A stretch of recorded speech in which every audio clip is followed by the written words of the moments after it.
बस्ती में सलमा नाम की एक लड़की को मिट्टी का तेल डालकर जलाने का सनसनीखेज मामला सामने आया है। पीड़िता वाल्टरगंज थाना के जिनवा गांव की रहने वाली है।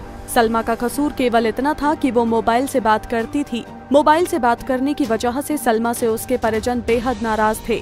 यही वजह है कि सलमा के साथ उसके पिता, चाचा और चाची ने हैवानियत का खेल खेला और सलमा पर मिट्टी का तेल छिड़ककर उसे जला दिया। उसकी हालत बेहद नाजुक है। पीड़िता की मां पर भी जुल्म ढाया जाता है। हमें आज 8 दिन पहले बहुत मारा। किसने मारा? यही इसका बाप और इसका चाचा। इसका बाप, इसका चाचा। मैं 1 हफ्ते से वहाँ थी अपने माँ बाप के यहाँ, जब से ये हमें मार दिया है। तो उसके बाद में मैं सोची कि मैं कब तक भागती फिरूंगी अपने बच्चों को लेके, इतने बड़े बड़े हो रहे हैं और चलो हम वहीं रहेंगे। देखो नहीं रहने दे रहा वो हमें, जैसे थाना पुलिस सब कह रही कि अपने घर पे क्यों नहीं रहते हो। तो हम आए बच्चों को लेके, अब वो फिर ईंटा लेके इसे मारने दौड़ा। हम तो बैठे बाहर, पेड़ था, पेड़ के नीचे बैठे थे सब, ये भी वहीं पे बैठी थी। ये वहाँ से उठ के पता न कब चली गई और मैंने देखा नहीं।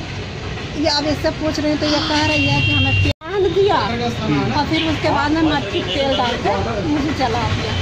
पीड़िता की गंभीर हालत देखकर उसे गोरखपुर मेडिकल कॉलेज रेफर कर दिया है। वहीं एसपी संकल्प शर्मा ने कहा कि पीड़िता के बयान पर दोषियों के खिलाफ कार्रवाई की जाएगी। ये वाल्टरगंज थाने में खरहरा शुक्ल गांव में एक लड़की जिसकी उम्र लगभग 17 वर्ष है, उसका बर्निंग केस आया है। वो हॉस्पिटल में हम लोगों ने एडमिट करवा दिया है, इलाज उसका जारी है। बाकी कंप्लेन कहीं किसी की तरफ से नहीं आई है। लड़की के स्टेटमेंट के आधार पर ही हम लोगों को आगे कार्रवाई करनी होगी और एग्जैक्टली कैसे आग लगी ये क्लियर नहीं है। वो स्टेटमेंट को देखकर और बाकी इन्वेस्टिगेशन के आधार पर आगे कार्रवाई की जाएगी। अपनी ही बेटी को मोबाइल से बात करने पर बेरहमी से जलाकर पिता ने रिश्ते का कत्ल कर दिया है।